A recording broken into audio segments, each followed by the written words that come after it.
열왕기하 17장 말씀을 중심으로 하나님이 원하시는 것이라는 제목으로 말씀을 나누겠습니다.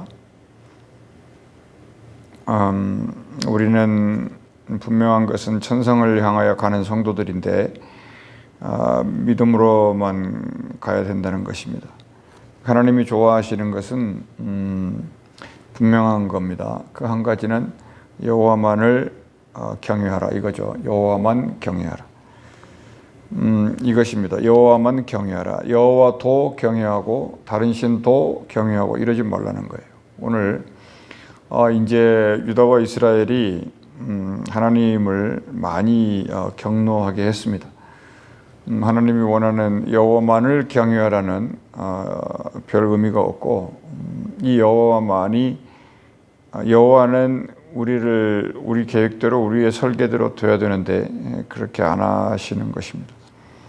근데 세상의 신들은 사람들이 좋아할 만한 것, 입맛이 땡기는 것, 그런 것들을 골라서 아주 잘 해줍니다. 그런데 뒤에 가서는 그들의 간도 빼먹고 쓸개도 빼먹고 그들의 인생을 통째로 죽이고 속이고 멸망시키는 일에 굉장히 빠릅니다. 우리는 어리석고 소경이라 그런 것들을 잘 알지를 못하고 감을 잘 못 잡는데 언제 감을 잡을 수 있느냐, 기도할 때 되고 말씀을 들을 때 조금 알 수가 있어요. 근데 그것도 마치 음식점에서 맛있다 이런데 계속 먹을 수가 없잖아요. 잠을 자면서 꿈을 꿨는데 좋다 그랬는데 깨보니까 아무것도 아니잖아요. 이제 그런 것이 다 이 다른 신들이 하는 일들이다. 오늘날 세상과 거의 똑같습니다. 어제나 오늘이나 하나님 앞에 설 때까지 우리가 해야 될 마지막 방법은 뭐냐면 두 가지인데 예배와 제사예요. 예배와 제사. 그 예배는 월십이죠. 가장 가치 있는 것 그런 뜻이 있습니다. 월십이니까 그냥 예배만 드리지 말고 제사도 드리라 이 말을 했어요. 그러니까 예배는 하나님을 마음으로 생각으로 경배하는 것이고 제사는 뭔가 예물을 들고 가는 거죠. 죄인이니까 소를 양을 비둘기를 이렇게 하는 거예요. 근데 예수님이 정리했습니다. 예배는 신령과 진정으로 드리라. 예배는 말씀과 영으로 드리라. 이렇게 정리를 하셨고, 근데 제사를 드리라는 말은 소에 대해서 얘기를 한 게 아니고 예배는 그렇게 하고 제사 문제에 대해서는 눈을 들어 땅을 봐라. 희어져 추수할 것이 많다. 그러니까는 사람을 드리라 이렇게 얘기한 거예요. 그건 예수님이 분명히 얘기했어요. 요한복음 4장에서 하나님이 기뻐하는 건 여호와만 경배하는 건데 그 경배하는 방식이 두 가지가 있는데 하나는 신령과 진정으로 예배를 드리는 거고 또 하나는 제물을 드리는 건데 그것은 사람을 드리라. 그러므로 사도들이 이 부분에 굉장히 철저했어요. 그러니까는 전대와 먹는 거 가진 거 이런 거 관심 갖지 말고 누가 들어가는데 밥상을 차려줬냐 안 해줬냐 대우를 잘해줬냐 못해줬냐 이거 신경 쓰지 말고 가서 샬롬 복음을 전한 다음에 안 받아들이면 먼지 털고 빠이빠이 하라 이렇게 정리를 했습니다. 그러니까 굉장히 모든 것들을 예수님은 강력하면서도 쉽게 말하는 메시지가 있어요. 그러니까 하나님도 마찬가지예요. 아무리 긴 이야기 스토리가 많고 그래도 여호와만을 경외하라 이것뿐이에요. 그러니까 이 강력하고 이 폭풍보다 강한 이 메시지 하나를 그 누구도 지킬 수 없고 이것이 너무 강력하고 진실이고 사실이기 때문에 이 악한 것과 이 세상의 세력들은 무너뜨리려고 하겠죠. 그것을 뭐라 그럽니까? 유혹이다 이렇게 말해요. 그것이 꼬시는 거다 이렇게 말하죠. 다 넘어가게 만드는. 아주 대단해요. 그런데 이거를 우리가 부정적으로 볼 수밖에 없는 게 인생은 그것에 대한 아무런 대책이 있다 없다. 아무런 대책이 없어요. 그것이 오늘 요즘에 이게 성경 읽으면 계속 있는 얘기입니다. 예수님이 오셔도 마찬가지예요. 그냥 기회만 계속 우리 앞에 놓여 있는. 그러므로 너희는 선한 것과 좋은 것을 선택해야 된다. 그 사실을 어려운 성경이지만은 그러나 그걸 분명히 기록해 놓기 위해서 여러적인 상황들을 예시를 드러났다 이렇게 보면 될 것 같고, 조금 본문을 보면은 사마리아가 먼저 포로가 됩니다. 그러니까 왜 그러냐면 지금 역사의 중심이 출애굽을 해버렸기 때문에 애굽은 별로예요. 그런데 이제 저 북쪽에서 하나님이 시간을 두고 하나하나 준비해 나갑니다. 세계사 입장에서 보면은 아니 뭐 강한 나라가 나올 수도 있는 거 아니냐, 그게 아니에요. 하나님이 유다와 이스라엘을 정말 예수 그리스도의 백성을 만들기 위해서, 예수 그리스도의 사람들을 만들기 위해서 하나님이 여러 가지로 이렇게 앞뒤 맥락을 준비하시는 이런 겁니다. 그 애굽의 왕의 이름이 누구냐면 소입니다. 소. 이름이 소예요, 소. 근데 저쪽 북쪽의 아수르 왕의 이름은 살만 에셀이에요.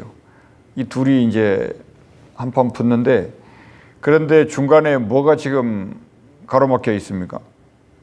이스라엘이 이게 지나가야 돼. 거기를 지나가야 되는데 못 가는 거예요. 아무리 힘이 좋아도. 그러니까 어디냐면 사마리아. 그러니까 북쪽의 세력이 세니까 쭉 이렇게 내려와서 애굽을 잡아야 되고, 또 애굽은 언제든지 또 저 북쪽을 잡아야 되고, 요 관계예요. 중국은 항상 일본을 잡아야 되고, 일본은 중국을 잡아먹어야 돼. 그 가운데서 이렇게 한국이 있어가지고 정신이 없지 않습니까? 똑같은 거예요. 그러니까 이 이스라엘이 제대로 했으면은 오른쪽 왼쪽 어떤 나라도 별로 그렇게 힘을 못 씁니다. 못 쓸 수밖에 없는 게 하나님을 이길 나라가 없기 때문에 그래요. 그만큼 반대로 말하면 하나님을 소유하고 산다는 것이 또 쉽지는 않다. 그걸 소유하면 온 세상 앞에 가장 강한 나라가 되니까. 그러니까 어려움도 있고 유혹도 있고 이게 굽이굽이 넘어야 할 산도 많고 뭐 그렇다는 건데, 여기 이제 호세아가 이게 국제 정세를 전혀 모르니까 알 수가 없죠. 모르니까는 지금 애굽은 내려가고 있고 아수르는 한참 뜨고 있는데 이걸 몰라. 그러니까 애굽에다가 계속 조공을 바치고 있다가 아수르가 무슨 말을 해도 그거 못 버리는 거예요. 그러니까 조금이라도 숨쉬고 살려면 아수르한테 아부를 잘 해야 되는데 그것도 못해. 그래서 그럼 너 이리 와. 이래가지고 감옥에다가 집어넣어 버렸다. 이제 이런 얘기로부터 시작이 됐어요. 그러면서 이제 그게 이제 발단이 돼가지고 그 5절 말씀에 아수르 왕이 올라와 그 온 땅에 두루다니고, 와, 이거 정말 이 아수르 왕이 와가지고요, 이 사마리아 땅을 아주 자기 집 앞마당처럼 걸어다녔다는 거예요. 이 정도 되니까 뭐 부들부들 떠는 거죠. 이거 뭐 엄청나게 이상하게 생긴 인종들이 와가지고 아주 사마리아 주변을 그냥 뭐 슈퍼도 가고 뭐 부동산도 하고 자기들이 다 하는 거예요. 그래서 사마리아에 올라와 그것을 3년간 에워싸버리니까 어떻게 됐겠습니까? 이 사마리아 성이 우리가 이제 어떤 일을 할 때 이렇게 웃으면서 이렇게 얘기를 하면 참 좋습니다. 그래서 이 사마리아로 올라와서 그것을 3년간 에워싸니까 여러분이 어떤 문제를 해결을 3년간 받지 못하고 있으면 어떻게 되겠어요? 이것은 참 뭐 30년이 가도 해결 안 된 것들이 많은데 3년 동안 진짜 꼼짝달싹 못하게 누가 에워싸버렸다. 그것은 이제 나중에 이제 사람을 잡아먹어야 되고 이제 물도 없을 것이고요. 하늘에서 비를 내리지 않고서는 답이 없는 거죠. 근데 왜 그랬을까 생각을 해봐요. 사마리아를 왜 자기들 땅으로 만들었을까? 그것은 아수르라는 북쪽의 이 무지막지한 나라가 거기를 지나서 애굽으로 가야 되는 다리인데 그 다리를 만들기 위해서였다. 근데 이것은 하나님의 설계 속에 다 있는 겁니다. 그거를 모르고 아무것도 모르는 거예요. 그러니까 너무너무 몰라요. 왜 모를까요? 여호와를 경외하지 않으니까, 알려주지도 않고 모르고, 또 뭐가 없으니까, 선지자가 없으니까. 엘리사가 있었다면 아수르의 그 정부의 모든 의논들을 멀리서 다 듣고 알아버릴 정도니까. 그런 식으로 해서 이게 뭡니까? 이 사마리아의 인구가 100명밖에 살 수가 없는데 예를 들어 아수르 포로민들이 와서 거기 살면 넘치잖아요. 그러니까 사마리아의 100명들을 전부 아수르로 그냥 포로로 끌고 가버려요. 이렇게 된 겁니다. 이런 것이 그림으로 그려지는데도 불구하고 이들은 여호와만을 경외하지 않습니다. 그러니까 이들도 경외하지 않고 이방 나라들의 우리는 알 수 있는지 없는지 모르겠는데 이 이방 나라들의 모든 목표가 어디에 있게요? 그 목표는 여호와만을 경외하지 못하게 하는 데만 목표가 있어요. 진짜입니까? 물어볼 필요가 없습니다. 우리가 다만 모를 뿐이에요. 그 하늘나라의 그 유일한 하나님을 대적하는 그냥 이해되는 것이죠. 그래서 이제 그렇게 갔는데 왜 그렇게 됐느냐 이유를 아주 길게 써놨습니다. 그러니까 아예 이스라엘은 이제 다른 나라 사람들이 와가지고 왔다 갔다 하니까 어떻게 됐겠습니까? 다 혼합이 돼버렸고 순수 혈통도 없는 것이고 오늘도 마찬가지예요. 정통 유대인은 없어요. 그러니까 다들 아무리 뭐 DNA를 조사해가지고 뭐 이스라엘의 자손이고 찾아도 없습니다. 이제는 다 섞여가지고. 그래서 이게 이사야서에 따라서 엘리야 운동을 엘리야입니까? 모험등이죠. 무슨 운동 하잖아요. 그 운동을 해도 백투 예루살렘을 해도 몸은 올지 모르지만은 그 안에 모든 내용들이 그렇지 않아요. 잘 생각해 봐야 되고. 그래서 이들이 이제 다 섞여버리니까 뭐 희망이 없습니다. 그런데 남쪽 유다의 상황은 어땠느냐면 거기도 이제 별 볼 일 없었습니다. 왜냐하면 이 북쪽의 사람들에게 이제 혼합이 돼 버렸으니까 답이 없어졌어요. 이제 뭐 예배 드리는 방법도 없고 아무것도 없어요. 그리고 강한 나라가 와가지고 이렇게 하라 그러면 이렇게 해야 되는 형세에 놓여 있는 것이죠. 그러면 남유다는 어떻게 하겠어요? 그 코너에 몰려가지고 방법이 없어요. 그러니까 그들도 그냥 저렇게 해야지 우리도 사는가 보다. 왜 그럴까? 사마리아가 초토화가 돼버렸기 때문에 이제 밑에 있는 남유다 예루살렘 하나 남아 있잖아요. 얘네들은 눈만 벌어지면 이제 겁이 나는 거예요. 밀고 내려오면 다 죽는다. 이렇게 되는 거죠. 그러니까 이들은 알아서 그냥 이제 기는 겁니다. 있는 거 없는 거 다 털어서 빨리빨리 갖다 주고 그냥 뭐 방법을 찾아보고 막 이러는데 방법이 있다 없다? 절대 없다는 거예요. 이거를 우리는 명심해야 돼요. 왜? 하나님만이 문제를 풀 수 있다고 분명히 말씀을 드리는 겁니다. 하나님만이 할 수 있어요. 이것을 우리가 생각을 해보자고요. 아무 방법이 없습니다. 이거 우상은 두 번째 문제고 아무런 생각을 해낼 수가 없어요. 근데 우리의 인생이 세상이 이걸로 자꾸 속이는 거니까 정신을 어떻게 차려야 된다? 바짝 차려야 되는 거예요. 그러니까 결국은 뭐냐면 여호와만을 경배하라는 그 하나를 예배와 제사를 드리라고 딱 그 세 가지를 준 건데 여호와 경배하고 예배 드리고 제사 드리라. 요거 준 거잖아요. 요거 딱 했는데 요 부분을 못 지켰다. 그래서 그거 지키라고 이제 뭘 주냐면 이제 율법도 주고 뭐 계명도 주고 뭐 그렇게 이제 했다는 것입니다. 그러니까 결국은 말씀이라는 게 뭐냐면 여호와만을 경배하도록 했던 것이다. 14절 말씀에 그들이 듣지 아니했고 그들의 목을 곧게 하기를 그들이 하나님 여호와를 믿지 아니하던 그들의 조상들의 목같이 하여. 여기서 이제 중요한 단어가 빠져버리면은 24절은 이게 있으나 마나인데 거기에 믿지 아니하 이 말이 있어요. 믿음. 그러니까 여호와 하나님이 자기들의 평생을 도와줄 거라는 걸 안 믿었다 이 말입니다. 그게 포인트예요. 여호와를 믿어야 돼. 그러니까 어느 정도 믿어야 되겠습니까?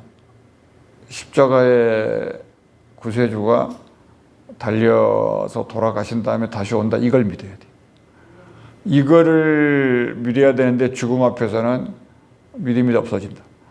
그러니까 히브리서 11장이 산업을 잃어버리고 사자굴에 들어가고 모든 고통 속에서도 저들이 믿음을 버리지 않았다. 이렇게 써놨잖아요. 그래서 약속이라는 이름을 가진 예수님을 만났다. 그러므로 예수님만을 바라봐라. 뭐 이런 식으로 이제 히브리서 기자는 영감을 받았는데 우리도 이제 말씀을 들으면서 이렇게 되는 겁니다. 거기 보면은 20절 말씀에 이제 드디어 이제 통째로 묶어서 이제 하나님이 포기하는데, 여호와께서 이스라엘의 온 족속을 버리사, 이제 이 대목이에요. 이제 여기서 단어가 하나가 생겼습니다. 온 족속. 그러니까 뭐 남유다고 북이스라엘이고 이제 기댈 게 아무것도 없다는 거예요. 이들은 통째로 아주 바베큐가 돼버렸다. 그러니까는 온 이스라엘의 족속을, 그러니까 이제 쓸 데가 없는 거지 않습니까? 어디다 쓰겠어요, 이런 사람들. 그러니까 하나님은 엄청난 지금 사랑을 하는데, 잊지 말아야 될 거는 이제 이스라엘 온 유다는 세계 전쟁의 그 다리 역할밖에 안 된다. 그걸로 내줘버리고 거기에서 있는 사람들을 저기 아수르 좋은 땅, 그 아수르는 옛날에 에덴 동산에 있는 땅이에요. 거기에 네강의 강이 흐르는 동네라고요. 예? 거기다가 싹 이스라엘 백성들을 이제 옮겨다 놓고 하나님이 이제 또 다른 세계를 준비하시려고 하는 거예요. 그리고 그냥 여기는 그냥 그대로 다 내줘버리는 겁니다. 니들 애굽하고 아수르하고 싸우든 말든 다 내줘버리고 백성들을 싹 저리 옮겨가는 거예요. 이거를 이렇게 해석을 하지 않으면 하나님의 은혜를 우리가 포기하게 되는 거예요. 뭐 잘못했다, 이 포로가 징그럽냐, 우리가 무슨 죄를 졌냐, 이렇게 나가버리면 이거는 믿지 아니했다라는 목이 곧은 이들과 똑같다는 거예요. 그러니까 우리가 어디에 옮겨져 있어도 믿음으로 그냥 보는 겁니다. 하나님이 이쪽으로 드러났구나, 일이 옮겨놨구나, 여기서 뭔가가 또 하나님이 일을 만드시겠구나, 이렇게 생각을 하지 않으면 여호와만을 경외하는데 계속 실패하게 된다. 이런 식으로 돼요. 그러니까 뭐 거기 괴롭게 하시고 노략군의 손에 이 노략군들이 이제 악한 영들이죠. 이게 뭐 이렇게. 자, 그러면 그래도 하나님이 이제 이렇게 뭐라 그럽니까? 잠깐 하나씩 보여줘요. 성경에 매 장마다 하나하나 있어요. 이렇게 하나님이 여기 있어, 이렇게 보여준다고요. 막 혼합돼가지고 누가 하나님인지 거짓말인지를 알 수가 없어요. 사람들은 똑같거든요. 다 똑같이 가서 분향 가가지고 향 피우고 똑같아요. 근데 그들의 마음에는 여호와의 이름이 있을 수도 있고 르발이 있을 수도 있고 뭐 맛동산 이름이라는 이름이 있을 수 있고, 하여튼 이 그 시대에 제일 잘 나가는 건 다 우상으로 세워놔. 무슨 말인가 알겠습니까?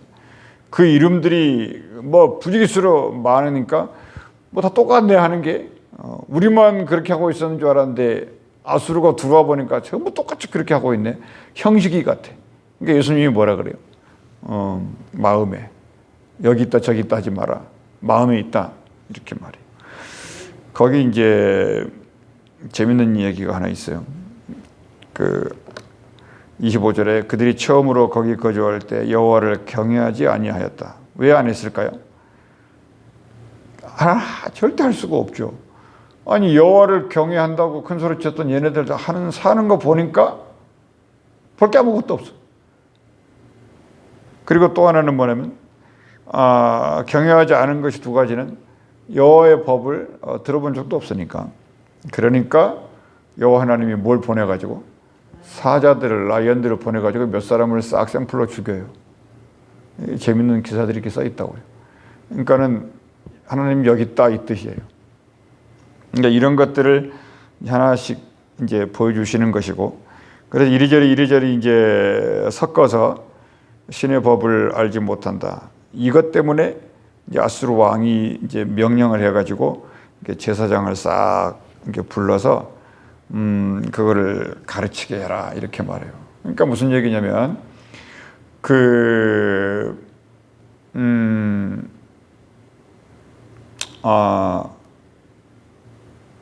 그런 얘기가 있습니다. 이 종교 포용 정책이라는 게 있어요. 그러니까 모든 종교를 다 포용하는. 그러니까 그걸 오늘날로 말하면 종교의 자유, 이런 말을 써요. 그러니까 너도 자유 나도 자유, 이렇게 돼요. 그러니까 강한 힘센 나라들이 그렇게 한다고요. 통치를 위해서. 근데 거기에서 여호와만을 누가 경배하겠느냐, 이거를 계속 추려낸다는 거죠. 하나님이 이 세상을 움직이시면서. 그걸 하나를 우리가 잊지 말고요. 그런 과정을 지날 때 결국은 우리 하나님이 좋아하시는 것은 뭘까요? 여호와만을 경외하는 방법을 찾아야 된다. 그 길만이 이 세상이 어떻게 돌아가도 사는 길이다. 이걸 명심해야 되고 잊지 말아야 됩니다. 기도하겠습니다. 하나님, 여호와만을 경외하는 이 한 가지를 무너뜨리는 세상 앞에서 우리가 이런 말씀이 교훈이 되고 예배와 제사를 늘 성공적으로 드릴 수 있도록 축복해 주시옵소서. 주 예수 이름으로 기도합니다. 아멘.